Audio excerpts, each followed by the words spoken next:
eh ya udah, memang Allah udah nakdirin kayak gitu, ya kita tinggal ngejalanin aja apa yang udah Allah kasih kayak gini.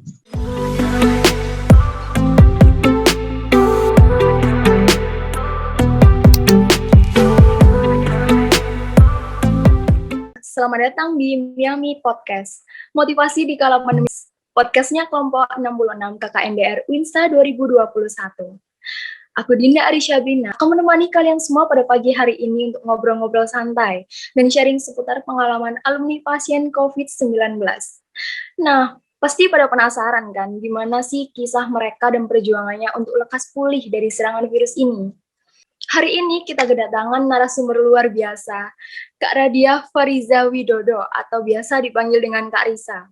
Kak Risa ini adalah alumni Ilmu Komunikasi UINSA lulusan tahun 2019 yang beberapa minggu lalu sempat terpapar COVID-19.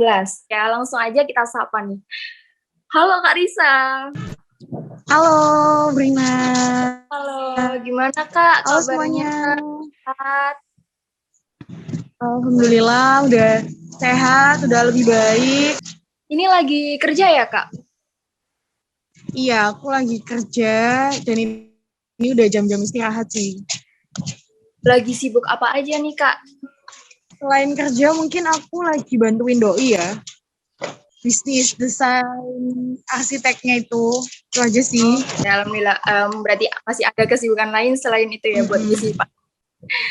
Semoga di tengah kesibukan alhamdulillah ya selalu diberi kesehatan, kelancaran di usaha, doinya juga di kakak. Emang hidup berdampingan dengan virus ini ya Kak, bikin kita lebih ekstra menjaga diri dan beradaptasi dengan kebiasaan-kebiasaan baru. Ngomong-ngomong soal virus nih Kak, gimana sih awal mulanya Kak Risa terpapar virus COVID-19? Oke, aku mulai awalnya ya. Iya. Dulu tuh aku sempet agak gak percaya gitu loh kalau virus ini tuh ada, karena kan belum ngalamin sendiri gitu kan ya. Dan virus COVID-19 ini awal mulanya itu gara-gara ayah aku sendiri yang sampai akhirnya meninggal. Terus setelah ayah aku meninggal itu kan waktu itu COVID masih belum rame-ramenya kayak sekarang gitu kan. Jadi pas waktu aku sakit itu masih posisi Surabaya itu mau zona hijau. Jadi aku kena itu kan tanggal 6 Mei ya. Ayah aku meninggal itu tanggal 5 Mei. Kita sekeluarga itu langsung di swab. Yang positif COVID itu aku sama adik aku yang nomor 3. Nah, yang bikin aku agak heran itu kenapa mamaku sama adikku yang nomor 3 itu nggak kena, padahal mereka berdua itu yang lebih sering merawat ayahku, yang biasa bareng sama ayahku, tapi mereka tuh nggak kena, kayak gitu kan. Nah, yang kena itu malah aku sama adikku yang nomor 3. Kok bisa gitu, padahal aku nggak berkontak langsung sama ayahku gitu. Aku justru malah berkontak langsung sama ayahku tuh saat aku mau masuk ke rumah sakit. Anterin ayahku ke ruang ICU itu baru aku kontak langsung sama ayahku. Sebelum itu aku nggak berkontak langsung gitu kan. Soalnya emang jarang di rumah. Aku kalau di rumah itu malam. Tapi pas posisinya tanggal 5 itu aku mau isolasi, dibawa ke asrama haji ya, ke situ. Nah, tapi pas tanggal 5 itu dapat kabar kalau ayahku meninggal. Jadi nggak jadi. Jadi aku pending, aku ngurus prosesi pemakaman ayahku dulu. Setelah itu baru aku besoknya aku prepare untuk bergegas untuk isolasi gitu kan. Yaudah, jadi tanggal 6 itu aku pertama di rumah sakit Indrapura. Baru masuk beberapa jam, terus aku ngerasa kayak aku ada sesak nafas gitu kan. Dan aku gak nyaman sama di rumah sakit yang ada di Indrapura itu. Akhirnya aku pindah ke rumah sakit PHC. Jadi aku sore ke rumah sakit PHC, itu aku masuk di situ, aku langsung dapat oksigen. Ya aku alhamdulillahnya sih saat itu aku masih belum posisi COVID, belum rame ya kayak sekarang yang susah dapat oksigen. Tuh, jadi aku di rumah sakit PHC aku dapat penanganan sekitar 10 hari di rumah sakit. Gimana perkembangan waktu di rumah sakit itu? Aku di rumah sakit PHC 2 hari aku nggak lepas oksigen ya. Karena nafasku tuh susah banget. Terus habis itu di paru-paruku itu ada kayak blur gitu loh. Hasil rekam itu Di sini tuh ada kayak apa ya, disebutnya tuh pneumonia gitu kan. Terus indera penciuman aku udah hilang sejak tanggal 4 Mei itu udah aku nggak bisa cium sama nggak bisa ngerasain. Kalau di rumah sakit kan enaknya kita diinfus Iya, ya, jadi obatnya itu nggak cuma tetap diminum tapi juga injeksi kayak gitu. Iya betul. Saya kan kalau COVID itu memang ada beberapa gejala, ada gejala ringan, sedang, sampai berat gitu kan. Nah kalau yang adekku itu gejalanya ringan, jadi dia isolasi di rumah aja bisa. Tapi kalau aku termasuk gejala yang sedang, jadi aku harus dirawat di rumah sakit kayak gitu. Aku bersyukurnya banyak orang-orang yang support aku buat sembuh. Jadi dari keluarga, temen, semuanya itu kayak pengaruh gitu, pengaruh baik. Obatnya satu yaitu sih nggak boleh stres sih sebenarnya kalau COVID itu, supaya imun kita tuh nambah, bisa mempercepat kita sembuh dari COVID kayak gitu. iya. Emang harus pikirannya itu positif terus ya Kak. Apalagi support system penting Iya benar. banget. Iya. Iya, aku di rumah sakit itu apa ya, makan tuh kan gak enak ya, makan gimana ya, aku pokoknya berusaha makanannya harus masuk ke dalam tubuh aku supaya saya cepet sembuh kayak gitu. Soalnya aku di rumah sakit itu 3 kali aku Positif. PCR hasilnya positif terus sampai tanggal 15 Mei itu aku masih positif terus kan. Nah, pokoknya total jumlahku di rumah sakit itu 12 hari, tapi 10 hari itu aku udah nggak ngerasain ada gejala, tapi masih ada batuk sedikit. Mungkin batuknya itu yang masih ngebuat aku positif kalau di PCR. Tapi Iya. aku udah gejala itu udah nggak ada. Akhirnya aku pengen pulang kan di hari Lebaran. Aku pengen pulang, aku pengen ketemu keluargaku. Karena keluargaku kan di rumah juga diisolasi kan, nggak boleh kemana-mana. Padahal Iya. keluarga aku tuh udah negatif semua. Keringanan lah ke dokternya buat aku bisa pulang, aku diisolasi di rumah kayak gitu, nggak di rumah sakit lagi. Ya udah akhirnya aku tanggal 15 sore aku diizinin buat pulang, tapi aku masih nggak boleh kemana-mana, aku harus isolasi di rumah. Aku juga bingung ya kalau selama ini itu terkontak, kalau kita kontak langsung terus nular gitu kayaknya enggak deh. Jadi kayaknya kalau corona atau covid ini itu dia memang nyerangnya tuh ke imun ya. Selama Kakak berjuang melawan COVID nih, apa sih yang paling memotivasi Kakak buat sembuh? Terus waktu itu kan pasti Kakak ngerasa down gitu. Apa yang Iya. bikin Kakak semangat terus? Aku harus yakin bisa sembuh gitu. Sampai sekarang yang bikin aku harus semangat terus, nggak cuma ngelawan COVID tapi ngelawan hidup ya, yaitu keluarga aku sih. Iya. Yang pastinya karena sekarang kan udah nggak ada sosok ayah gitu kan. Terus aku yang jadi tulang punggung keluarga juga. Jadi ya gimana kalau aku down ya pastinya keluarga aku nanti berdampak. Jadi gimana sebisa mungkin aku berusaha untuk aku harus happy, aku harus sembuh supaya nanti keluarga-keluargaku juga happy dan bisa yakin kalau kita juga bisa ngejalanin hidup ini lagi tanpa ayah kayak gitu. Mungkin kita ya setiap orang pasti kan akan meninggal gitu ya. Cuman emang kita kan masih kaget gitu kan, kenapa ayah bisa secepat ini nggak adanya gitu kan. Terus apalagi kenanya juga terjangkit virus COVID ini gitu. Padahal awalnya ayahku juga nggak kenapa-napa gitu. Emang kayak gitu tuh apa ya Kak? Nyalur gitu loh Kak, energi negatif yang kita bawa itu ke keluarga kadang Betul. bisa saling ngerasain gitu. Iya Dimanapun betul. memang happy.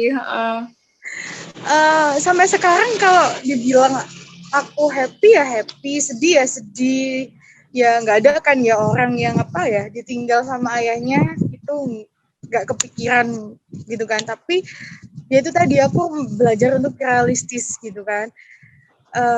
Ya udah memang Allah udah nakdirin kayak gitu ya kita tinggal ngejalanin aja apa yang udah Allah kasih kayak gini. Kejadiannya itu emang beruntun banget, habis selang ayahku 2 bulan Pak Deku dengan kasus yang sama, COVID juga, terus kakekku juga. Terus menurut Kakak nih, gimana sih caranya menghilangkan stigma buruk tentang COVID ini, tapi juga tidak menyepelekan keadaan sekarang? Karena kan ini Kak, kita sebagai anak muda kayaknya udah banyak yang sadar, mulai aware tentang COVID. Oke. Tapi karena udah cukup lama ya kita di kondisi yang kayak gini, itu bikin kewaspadaan kita jadi berkurang dan cenderung menormalisasikan? Karena aku tuh sejak adanya COVID dari awal ini aku emang udah, karena kan nggak ngerasain sendiri gitu kan, tapi aku tuh tetap tetap antisipasi gitu loh, pakai masker, bawa hand sanitizer, dan sebisa mungkin aku tuh selalu cuci tangan sebelum aku ngelakuin apapun itu kayak gitu. Soalnya kan kerjaanku juga ketemunya sama orang banyak gitu kan. Makanya waktu 1 tahun kemarin itu aku tertib banget gitu, kayak ke tempat keramaian pun itu aku mungkin bisa dihitung gitu, karena yang sampai berjam-jam lama Membahas gitu, udah nggak sedari adanya COVID ini gitu kan. Terus kayak bingung gitu loh, aku ini udah antisipasi, udah maksudnya udah jaga jarak, terus aku kemana-mana pakai masker, aku bersih gitu kan, tapi kok bisa masih kena ya kayak gitu. Ya itu tadi penyebabnya ya ternyata imun. Kalau aku sendiri meskipun aku sekarang aku dulu kemarin aku udah pernah sakit nih, kena COVID, tapi aku tuh bukan orang yang setelah aku kena terus aku trauma, terus aku harus gini-gini, enggak. Aku tuh anaknya bisa menerima gitu loh. Oke, kemarin aku udah kena COVID nih, ya mungkin aku sekarang mengambil pelajaran dari sakitku yang kemarin kayak gitu. Jadi aku hati-hati sendiri, tapi nggak boleh yang terlalu berlebihan untuk menakuti hal itu terjadi lagi kayak gitu. Apalagi kan sekarang udah ada vaksin ya kan. Nah aku sendiri itu kan baru boleh vaksin kan setelah 3 bulan aku dinyatakan sembuh. Nah bulan ini nih aku baru boleh vaksin. Itu sebabnya apa ya? Kalau aku tuh menanamin ke diri aku sendiri tuh, ya udah, kita tuh nggak boleh takut gitu loh. Kita kena COVID tapi bukan untuk ditakuti, tapi harus dilawan. caranya mengedukasi yang tahu lah ke orang tua kita kalau COVID ini benar-benar ada gitu. Menurut kakak gimana? Oke. Karena di lingkunganku itu gini kak, karena mungkin udah lama ini tadi kan ya, beberapa orang itu anosmia terus kayak saling sharing, iya aku juga anosmia udah 2 minggu, aku juga udah seminggu, kayak jadi itu bukan sesuatu hal yang harus disikapi serius gitu loh. Jadi ya tetap keluyuran, nggak isoman. Tapi itu lebih baik kalau indera penciuman kita tuh hilang. Itu menandakan bahwa kita tuh ke gejala yang nggak berat gitu. Justru yang bahaya itu kalau nggak ada gejala yang indera penciuman itu hilang, itu berarti bisa kemungkinan gejalanya kena COVID itu langsung ke pernapasan langsung gitu. Itu yang malah bahaya. Udah merepet ke gejala COVID, ya mending kita swab aja buat pastiin gitu loh, karena kan takutnya kalau telat justru malah bahaya gitu kan. Jadi lebih baik tahu lebih dini gitu. Kayak aku kemarin kan setelah aku tahu hasil anakku positif, setelah itu aku besoknya langsung swab. Jadi kita juga melindungi orang-orang sekitar kita gitu. Antisipasi diri sendiri dulu. Terakhir nih kak ya, kasih motivasi dan semangat buat teman-teman kita di luar sana yang sedang berjuang melawan COVID-19. Kalau motivasi setiap orang tuh beda-beda ya. Mungkin kalau udah kena, jangan takut, ya coba untuk selalu berpikir positif kalau bisa sembuh. Jangan putus asa, makan makanan yang bergizi yang kalian suka, selalu menanam mindset bahwa COVID itu bisa kok dilawan gitu kan. Ya semoga yang kena cepat diberikan kesehatan, terus yang masih belum terpapar atau yang belum pernah kena ya semoga bisa jaga diri baik-baik, tetap tetap jaga protokol kesehatan, pakai masker, nggak lupa cuci tangan, terus lebih safe ke diri sendiri dulu gitu loh, karena untuk kesehatan keluarganya. Pesan dan motivasi Kak Risa ini sekaligus menutup bincang-bincang kita. Nah itu dia nih obrolan kita tentang pengalamannya selama menjadi pasien COVID. Dari obrolan ini kita bisa mengambil pelajaran bahwa kita harus menjaga kesehatan diri demi kebaikan diri dan orang-orang sekitar kita, utamanya keluarga. Jadi untuk teman-teman yang sekarang sedang berjuang melawan COVID, seperti kata Kak Risa, jangan panik, tetap tenang, harus tetap berpikiran positif, yakin bahwa kalian pasti sembuh dan bisa melewati semua itu. Aku rasa cukup sekian bincang-bincang kita dengan Kak Risa di Miami Podcast. Terima kasih banyak buat Kak Risa yang udah nyempetin waktunya. buat bincang-bincang di sini. Ya, Semoga sama-sama. Terima kasih juga udah itu jadi narasumbernya. dan terus menginspirasi banyak orang, Kak. Aku share bermanfaat juga dan semoga ya sedikit lah. Iya, teman-teman jangan lupa di follow Ya, Instagramnya Kak Risa ya, di mana Kak? di @risa_fb udah itu.